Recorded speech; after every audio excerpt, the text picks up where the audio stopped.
From the flight deck of the astral plane, this is your captain, Starpilot33, checking in with flight log number 11. I've been overdue for a trip, and I know it. I've been trying to do it every 3 months regularly, but life has a way of doubling up on stressful events, and before I know it, months have slipped by and I've slipped further down the slope in many ways. I originally wanted to do this trip in August, but excuses always pushed it off yet another week. August became September, and with each passing launch window on the weekend, I realized that they were ready for me to visit, but I wasn't ready though. I knew that somehow this trip would be important. All of them are, but this one was going to be even more so, and I wanted to feel ready at least somewhat mentally for what was ahead. I always seem to assume that it'll be a rough trip, but more often than not, that's not always the way at all. The plan was to trip on those Rice Krispie treats I made with a friend's recipe after I tried his wonderful sample on the last trip. That was supposedly 5 grams, and me being worried about loss of potency over time as usual added another 0.88 grams of dried PE to that.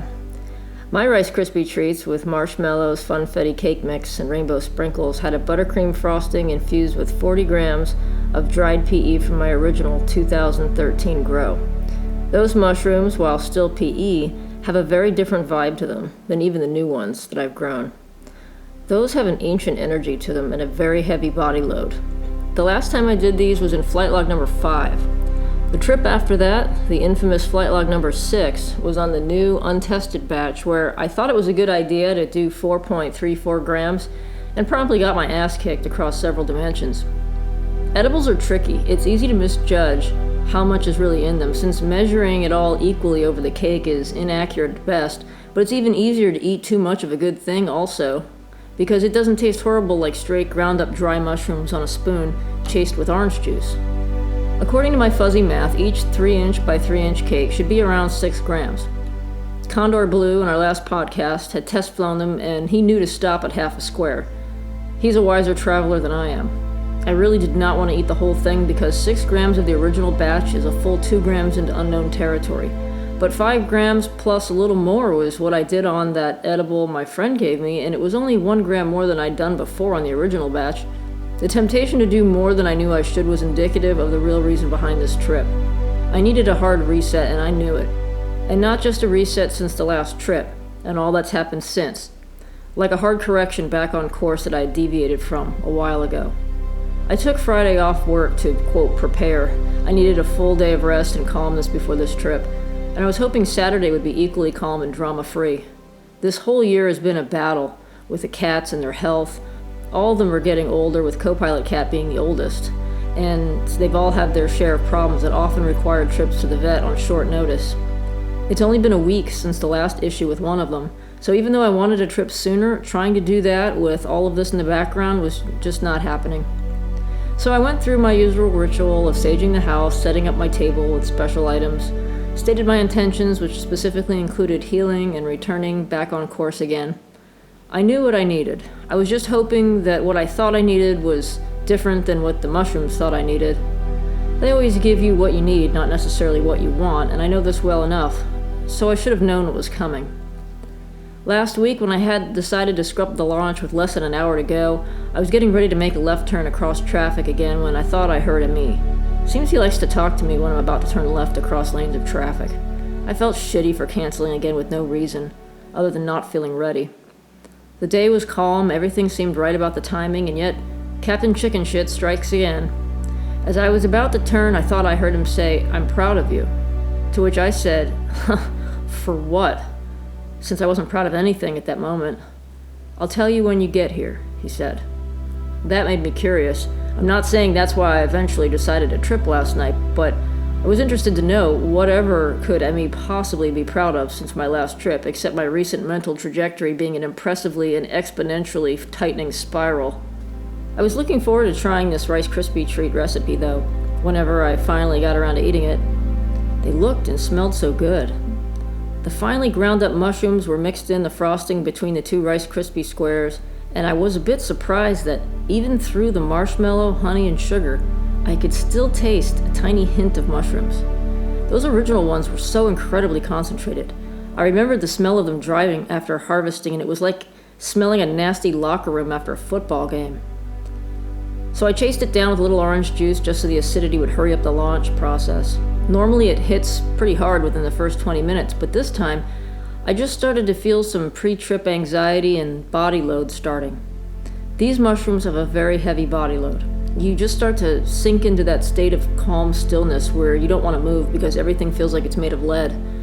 I sat on the couch and watched the last light of day slowly fade, watched a squirrel on the bird feeder, followed by a large rat, also trying to get whatever dinner he could from the few seeds left. So far I felt good, relaxed, sleepy, totally resigned to whatever was about to happen. I remembered from past trips that these mushrooms were very mechanical in their visions. Lots of bright iridescent colors and geometry defining vast rooms, terminals, and sentient ships like I see on every trip. There was a low chanting sound throughout much of this trip, like the lowest note anyone can possibly sing. Maybe it was some kind of deep wind instrument, but it sounded like a deep voice singing a single note in the background. The initial feeling I got was a familiar one. I knew these mushrooms, and just had forgotten some of their peculiar nuances. These make your joints momentarily ping with pain as the medicine moves throughout your body. I felt pinpoints of pain in my wrist, lower back, neck, and legs, as well as the strange pressures in my face like tiny air bubbles behind my jawbone and above my teeth near my sinuses. I remember that these mushrooms always seem to begin the journey with an overall assessment of the patient. Seeing the doctors is a common occurrence with these. First, I saw a group of them, maybe 5. They were standing around me with faces that weren't clear, but I could see their dark outline as being human-like, and there were just hints of features. They were studying me closely and talking to each other, but they seemed very familiar. For a moment, I began to wonder if maybe they weren't there to help me, and they seemed to sense my feelings and began to back away. I said to them, "No, don't go, as long as you're here to help." It seemed like they began to turn around and come back, but then the vision faded and I opened my eyes. The light outside was fading, and the green light on the wall where Ami shows up was starting to appear. "Are you here?" I asked. "Yes," was all he said. I was expecting him to say a little bit more, I guess. Then he said, "I'm here if you need to talk." Now this should have been my first clue. And me being quiet right at the start of a trip like this. Of course I need to talk. I always need to talk, I laughed.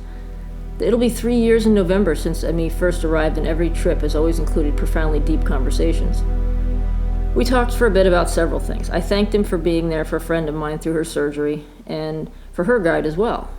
He said the name she chose is a good name and he likes it, just like Ami likes his name. It's a name chosen out of love, and that's what matters. I asked him if that was really him in the green light in her hospital room, and he said, "Yes, how about that?" And I said, "That was a brilliant way to show her that you're there." Ami said that she's seeing these things and getting these synchronicities because she believes. Belief allows things unseen to become visible to those who believe, and the more you believe, the more will be revealed to you.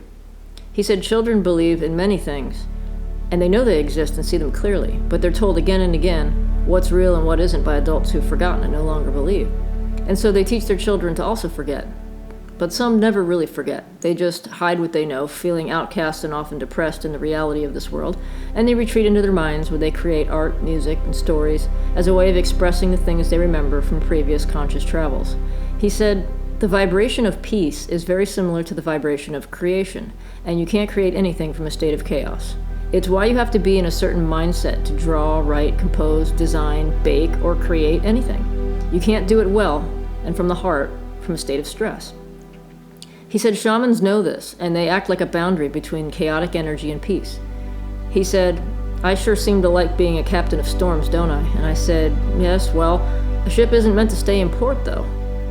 Isn't it said that if preserving the ship and the crew were truly the goal, the captain would never take the ship from port?" "Yes," he said, "but there's no need to travel through rough waters if it isn't necessary. You know the ship can handle it, but why stay in a state of emergency all the time? The center of a storm is not truly peaceful nor calm. It's the cancellation of two energies in a lull. A lull is not peace, and it's not a calm sea. It's like a musical rest before a fortissimo of energy. That's not the peace you're looking for. The shaman becomes a clear sky and the calm wind. The waves and the storms can come no further when someone brings their storms to him. They are the boundary that separates the two. Anyone can learn to be this for themselves, but the shaman learns to be this way for others." He said just as a healer must be a patient himself, experienced with sickness, more than the patient he treats in order to truly heal them, A teacher is also a student themselves, learning more from the student than the student learns from them. He said that he is learning from me so that he could be a better guide.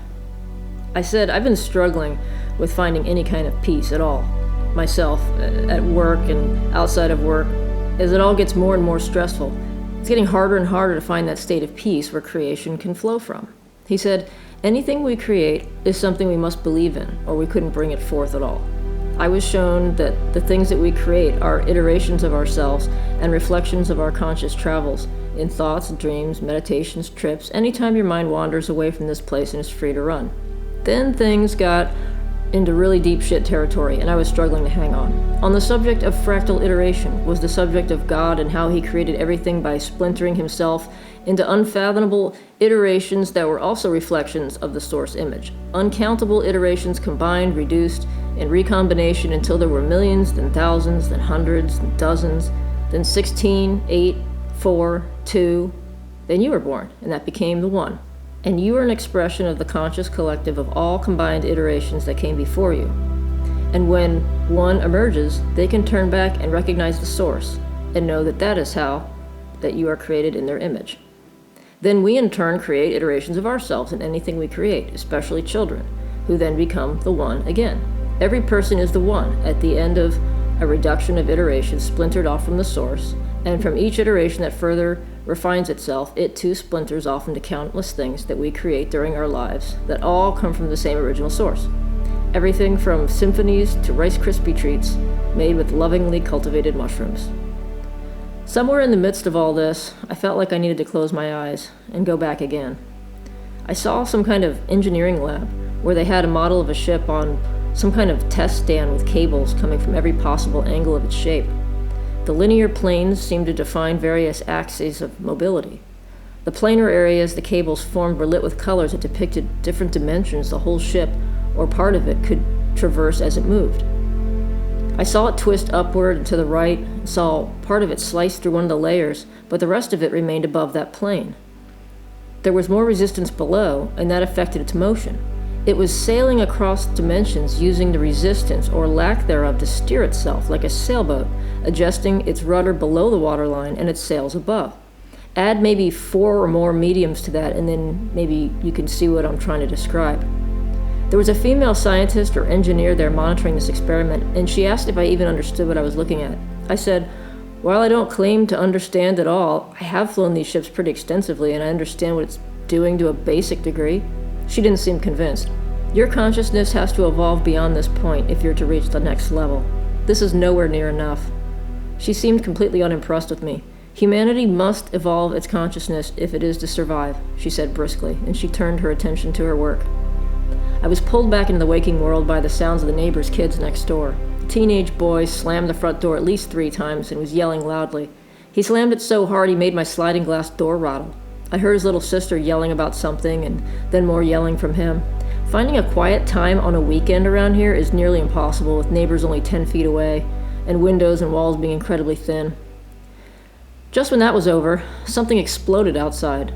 Then a few minutes later, a quieter boom. It was not fireworks or a gunshot, it was a deep boom like someone's propane tank exploded in the neighborhood. I've heard that before, and I guess that's what it was. Things sound differently in the trip state. These mushrooms in particular have a consistent oral effect where they distort sounds and amplify the smallest noise. Sometimes the sounds bleed together as one new sound, and other times they leave the realm of auditory sound altogether, and you're hearing from the other side with something beyond your physical ears. Each time the air conditioner turned on, the oral distortions spun into a cyclone of strange electronic sounds, but they were comforting in a way. I haven't heard them in a while, since the last time I had these mushrooms from the original batch. I was being pulled into some kind of a geometric structure with flashing lights and a curving gridwork tunnel leading somewhere, and I really wanted to see where it went. But then I was pulled back again by the sound of a cat sneezing violently again and again. "Are you okay?" I asked co-pilot Cat. I heard him wheeze and gasp through his mouth. He was having trouble breathing again. I realized ever since his massive asthma episode 2 months ago, even the slightest thing will set him off now. And then I realized it must have been the sage. When I lit that little sprig of sage, it only burned for a very short time, not even long enough to walk through the entire house. So I lit it again and finished walking around through all the rooms, closets, bathroom, etc. and put the log cabin incense burner on the counter. I didn't think the scent was that prevalent in the house, though, not enough to cause co-pilot Cat to react, but it was the only thing that could have set him off. So, right at the peak of the trip, with full body load to the point where I could barely walk, I got off the couch and let him outside to see if that helped, being in the fresh air. After a minute or so back on the couch, I could hear him gasping even outside, so I grabbed his albuterol inhaler, went out on the patio, put the cat-sized mask on his face, and let him breathe the medicine for 10 seconds. He was not happy about the help he was receiving. He would rather choke and suffer than endure the discomfort of the medicine. Isn't that the same way we are too? And I'm the bad guy, practically sitting on him to hold him still long enough for him to breathe in a few good breaths of it. I went inside to let him chill out for a bit and give the medicine some time to work, all the while realizing that may be the first time in the history of humanity that someone has given a cat an inhaler for asthma during the peak of a 5-gram PE trip. My heart was pounding faster than it should be. I laid down again and tried to will my heart to slow down and breathe deeply to relax. Walking around had made me a bit nauseous, and it was right at the part of the trip where that tends to happen.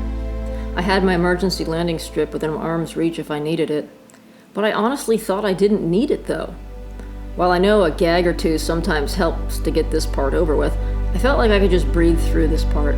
I focused on the wall again where Ami was, and I remembered that lesson about flying straight and level.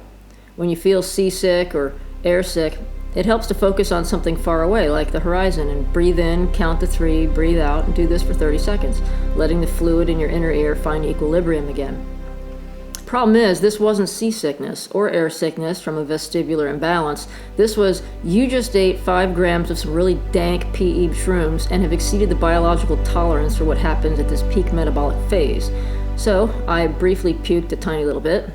I hadn't eaten anything since that Rice Krispie treat and just a few ounces of orange juice to activate the psilocybin, so after 3 hours, there wasn't much there.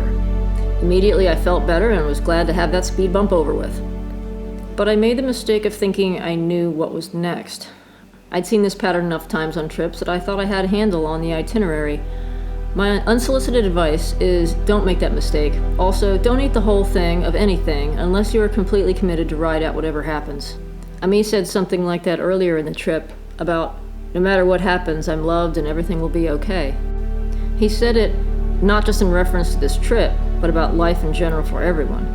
No matter what chaos and hellfire seems to be raining down on our life in particular, or our world in general, we have to hold on through the night, knowing we are loved, and it is promised by someone who does not ever break promises, that everything will be alright. And in fact, it already is. We just aren't there yet. For a large part of this trip, my vision was shaking. Hard to explain, but it's almost like being in a mild earthquake where everything is bouncing around. That's happened on a few other trips, too, around the peak. But I really thought that I was on the back side of it all. Usually after the nausea, it's just a very nice descent and landing for the next 4 to 5 hours. With this trip, that first peak was a false summit. The real peak was still ahead, and this trip actually had 2 full hours of what I would call the peak, being the most intense phase of it all. I felt nauseous again. How could that be? I put my emergency bucket outside, damn it. Could I actually make it 20 steps to the bathroom? Could I actually make it to a runway? I was going down fast. I made it to the bedroom doorway and crashed in spectacular fashion. It was like an ayahuasca trip kind of purge, from what I've heard, and from what happened on Flight Log 6 that was similar. The difference was that on that trip, I was drinking water through the whole night before that, and that's when I learned not to do that until after the peak. But I hadn't had any water at all yet. Nevertheless, I might as well have had a whole liter. Where the hell was this water coming from? The cake was long since absorbed, so what was this? Honestly, I don't know. It was like that weird black sand in the bed that one time, or the debris on the couch after being in a psychedelic tornado. It seemed supernatural, like there's no physical way this much water was in me. It was like purging toxins, negative thoughts, self-defeating habits, and 200 years of generational bullshit encoded into my DNA like crap my great-great-great-great-great-grandmother was traumatized by or something. It felt like I was expelling all of my toxic crap and everyone else's that indirectly affected me. Ami said earlier that what we do affects others positively and negatively, but it goes beyond that one person. It may affect them personally, but the effect it has on them is then transmitted to those around them, affecting them. What's more, it bounces back onto you too. This is how we end up carrying baggage that's not ours to carry. but it's also how we can be a catalyst for healing change. A positive example, he said, is me being there for a friend in a way that no one was there for me once. He said that link goes both ways and helps them while healing me. Someday that person will want to do the same for someone else, and when they do that act, the energy comes back to me, even though I don't realize it. It's not a circle, it's like a chain, fanning outward from a single link in a pyramid shape, and all the links are connected to the one that started it. So who started it? Not you. It started long before you, in fact. So then I correlated, was me being there for me in a way that no one was there for him? He said yes, and by doing so, he was actually healing from things as well. How could healing still need to happen over there? Isn't all that done and over with at that point? Or is there still work to do? Apparently, the work doesn't end here. So, you're receiving healing energy from me, but also from the people I might help, just as you help me. Apparently, that's the beauty of the design, if we could all just realize it. Now, the flip side of it is it works in reverse too. Negative actions and words hurt others and bounce right back to hurt you too. But then, that person you hurt projects that hurt energy toward others, and you get hit again, not even knowing where it's coming from. I was still reeling and weak from the vomitous encore of that phase and tripping over a cat to get a rag towel from the garage to mop it up. Amazingly, it was just water, and I still can't figure out how. Returning to the couch, I felt like this was a rehash of Flight Log 6, like turn on the light, trips over, you lost this one. I felt disappointed in myself for showing up in such a woeful state of disrepair. But at least knowing it and admitting it, who am I gonna fool anyway? They know what I'm bringing in before I'm even there. You can't bullshit the mushrooms. They literally grow from it. What happened next was what can only be described as a smackdown and tough love session. I was in a room with a pale white light like an interrogation room surrounded by dark figures, and they attacked, but not physically. They surgically and systematically dismantled every last rivet that held my ego together like a gang of ninjas. Only, I brought them the stick to beat my own ass with by taking a big enough dose to allow this to happen. They said, "This is not coming prepared.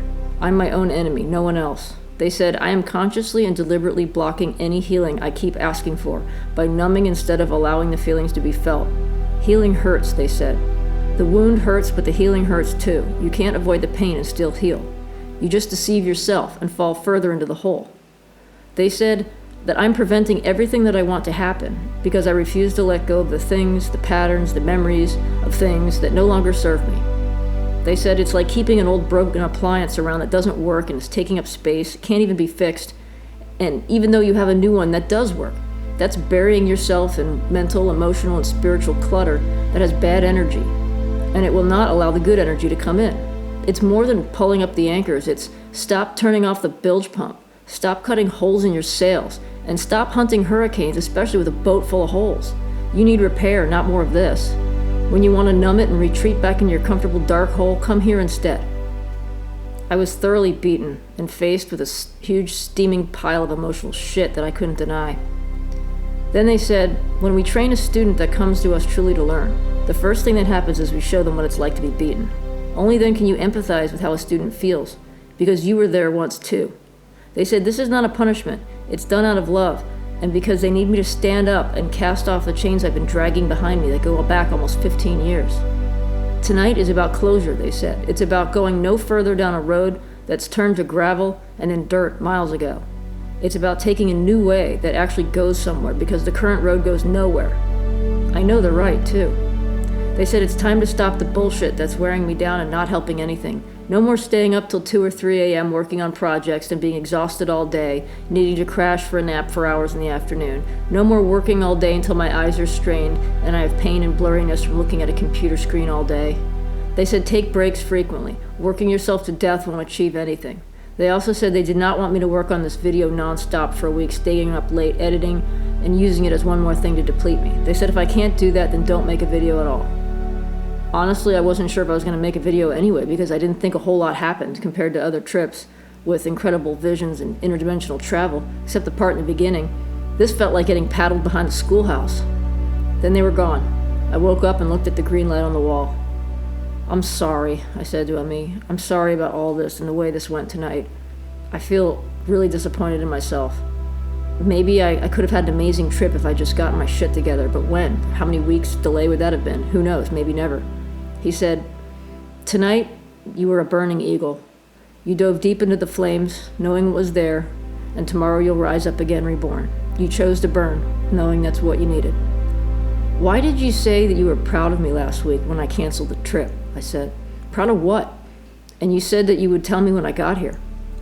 Ami said, I'm proud of you for having the courage to come, knowing that you needed a sharp correction. You didn't dive shallow and avoid the possible outcome. You dove very deep, and even brought the stick to the teacher and said you needed to be disciplined. Not everyone would do that. By doing that, you've shown the teacher that you've learned when you're off course. Now you need to learn to correct yourself before it gets to a point where it requires outside help to do so. It takes courage to jump when you know that you're likely to fall and not fly. The mushrooms are not disappointed in you, and neither am I. We love you and respect that you came here knowing what you needed and not running from it. If you follow the directions they gave you and take better care of yourself, next time will be different. Thank you, I said. I know I asked for it, and I got what I asked for, and I got what I needed. This is what healing looks like, he said. Just then my black cat Romeo, who's been very sick this year, just started to feel better about a week ago, jumped up with me on the couch. He curled up next to me, purring and licking my hands and arms and wanting his tummy rubbed. All three cats were very worried about me. They knew that I was sick, just like on Flight Log 6, and they were meowing worried meows and staying very close to me after that. Somewhere in that time I drifted back below the surface again and found myself flying through the blackness of space with stars all around. If there was a ship there somewhere, I wasn't aware of it. It was just me or my awareness hurtling through space. I was rapidly approaching an enormous star and was told by someone that this was Betelgeuse. Felt like I was being introduced to someone. I wanted to say a lot of things, like how it was always one of my favorite stars, being one of the first whose names I learned in school, and I wanted to say that I was concerned when it had that issue a year or so ago and it blew off a large piece of itself, blocking its own light from our vantage point for a concerning while. I didn't say any of that because I felt like I was in the presence of something so ancient and wise that trivial things like that didn't matter. I'm not sure what to say, other than hello, and do you have any message for me about yourself? And the giant star said, I am an engine of creation. In life and in death, I remain so. When I am no longer in this form, I will shatter into countless fragments and will become like you someday. That was all he said. I was pulled back again toward my reality, but on the journey home, I encountered 5 somber entities. They had serious faces and almost looked like they were carved from wood, with their faces etched in what looked like tree bark patterns. The first one said, I am the judge. The next was called the arbitrator. The third was the mediator. The fourth was the executor. And the fifth was the archivist. The judge said that they are the enactors of karma and the reason why no one should ever seek revenge. When a grave act is committed against another causing injury, the case is no longer that person's jurisdiction. They said that they are the balancers and equalizers of justice in the karmic realm. I asked the judge if I had any outstanding debts or offenses for which I needed to answer, and he said, not at this time. Go in peace. I was pulled back to the couch again. I woke up and was amazed at what just happened. I asked Emmy if Betelgeuse was still there. I know what we saw last year actually happened around 600 years ago, and if a star blowing off a large chunk of its surface isn't a warning before the end, I don't know what is. And I wondered if it was already gone and the light just hadn't reached us yet. He said it's still there, and that star is so ancient and wise it's witnessed so many things we cannot possibly imagine. He said, it knows that its time is coming, and it knows there's no final end, just the closure of one part and the beginning of another. It was midnight. This was only a 6-hour trip. All of that in only 6 hours. I've had 8 to 9 hour trips on a lower dose. It goes to show you that there's no way to know what will happen. The difference between 5.88 grams of PE with an edible last time versus 5 grams of PE in this edible were day and night. Condor Blue was smart to only eat half of that. He said something told him to stop, but he wanted to eat more. I had that in mind to do the same, but I also knew that it would not get me to where I needed to be in the morning, so I ate most of it. I asked Emmy what would have happened if I had eaten that last approximately 1 gram square, and he said nothing different. He said over 4 grams those PE are like diving into deep waters, and the deeper the water, the darker it gets. That said, you're okay now, and you just need to drink some water and sleep for 12 hours. But before you go, I want to show you something, he said. Follow me. So I closed my eyes and was going somewhere, through some kind of landscape with a golden sky and a sun low behind some clouds. We were coming up on the edge of the land, but it wasn't the sea beyond it, it was just more yellow sky. And there at the shoreline were the most massive and beautiful ships I've ever seen. The shapes and design details were like nothing I've seen before, and the scale was staggering. I thought to myself, it looks like all the buildings in Manhattan reassembled themselves into a massive ship that's like a city unto itself. And there were so many of them, and each one different. I was told, or somehow understood, that they were here for some kind of war games or training exercise, and apparently I was the focus of their gathering. I had no idea how or why, but I got the feeling that the whole night we were traveling, moving, and the constant deep humming sounds and audible distortions that sounded like the ship engines were because of this fleet. I awoke and thanked Ami for showing me that. The night was scarce on visions, but very heavy on discussion with entities, and I was glad to see something special at the end. I headed to bed, but left the door wide open to the bedroom so I could still see the green light where Ami was. Before turning off the light, I looked at my hands and could still see the high definition of the geometry of my own skin. I was still tripping, but it really didn't feel like it. I tried to sleep, but I couldn't. Real sleep wouldn't come until I'd fully landed. I saw occasional tracers of light and flower of life patterns, glowing rings and iridescent colors outlining geometric plates, like mechanical snake scales. And somewhere in all of that, I finally fell asleep. I didn't dream much, or if I did, I don't remember it. I awoke to Romeo licking my face and wanting breakfast at 8 a.m. I reluctantly got up, fed all three of them, let co-pilot Cat out on the patio, and stumbled back to bed after drinking some water. Finally woke up at noon to a barrage of text messages across multiple social media platforms with everyone I knew who knew that I was going on a big trip last night, asking if I was still alive. Yes, I'm alive. I just struggling to put into words what happened. I didn't think that there was enough to tell to even make a video if I wanted to. I got in the shower first because my hair was tangled from sweat from the night before. I felt better, but then I got as far as the kitchen and started to make some eggs and toast with some fruit, and I nearly passed out halfway through that. Had to lie down for a few minutes and rest. I managed to finish making breakfast and felt better after eating, as I always do when that happens. I spent the rest of the day trying to write all this down before I forgot it, and I realized there was more to say than I thought. I took a break instead of trying to write it all down and even record it in one day. I wrote half, went to the stable, visited the horses, the cats, the chickens, and came home and wrote the rest. I plan to go to bed at midnight, as agreed also. I have to work tomorrow, and staying up late working on a video just puts me in a state of depletion before the week has even begun. Thank you for coming with me on this difficult but rewarding journey. I hope there is some bit of wisdom in my story that can benefit you through my experience. I'm grateful to have the opportunity to even go through a night like that, just to wake up in the morning feeling glad to be alive. I had the best guide with me the whole time, and for that, I'm grateful as well. I look forward to hearing from you in the comments, DMs, and emails. If you'd like to email me, I'm at Starpilot33 at protonmail.com or on Instagram at Starpilot33. Until next time, stay safe and healthy, keep your eyes on the horizon, and I'll see you on the other side.